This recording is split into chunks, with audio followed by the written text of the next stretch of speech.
ఓకేనా. So next slope అనేది మనకు రన్ బై రైజ్ 1.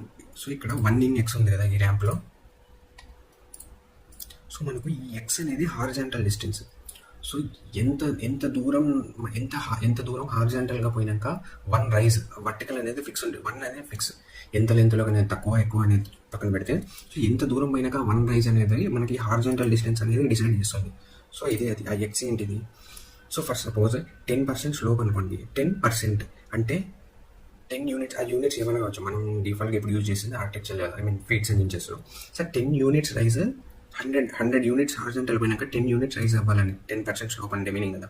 సో అది 100 వెళ్ళాక 10 రైజ్ అయింది. ఎంత వెళ్ళాక 1 రైజ్ అవుతుంది అనేది ఈ ఎక్స్. ఇది ఈ ఎక్స్ అనేది అది ఎలా క్యాలిక్యులేట్ చేయాలని చెప్తాను నేను. సో ఈ తీటా అనేది సిమిలర్ ట్రయాంగిల్స్ యూజ్ చేసి క్యాలిక్యులేట్ చేసాం.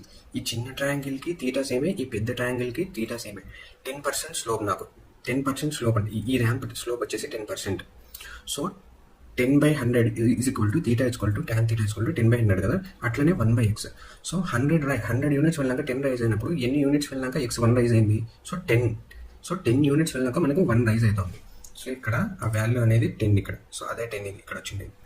దీన్ని మనకు కావాల్సిన స్లోప్కి అడ్జస్ట్ చేసుకోవాలి.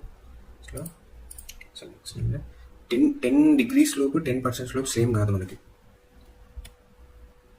సో ఆ 10% స్లోప్ని మనము డిగ్రీస్లో కన్వర్ట్ చేయాలన్నప్పుడు tan theta is equal to 10/100 కదా. Theta is equal to tan inverse of 10/100. So ఆ 10% స్లోప్ని మనం డిగ్రీస్గా కన్వర్ట్ చేసినప్పుడు 5.71 డిగ్రీస్ వస్తుంది. సో ఇందాక డ్రా చేసినాం కదా, ఇది 10% స్లోప్ ర్యాంప్. 10% స్లోప్ ర్యాంప్ని మనం ఎట్లా చూపించచ్చు, ఇక్కడ చూడండి. ఇక్కడ యానిటోడ్ ట్యాబ్లోకి వెళ్ళి స్పాట్ స్లోప్ అన్నట్టు ఇక్కడ డైమెన్షన్స్ ఆఫ్ స్పాట్ స్లోప్ ఇక్కడ క్లిక్ చేస్తే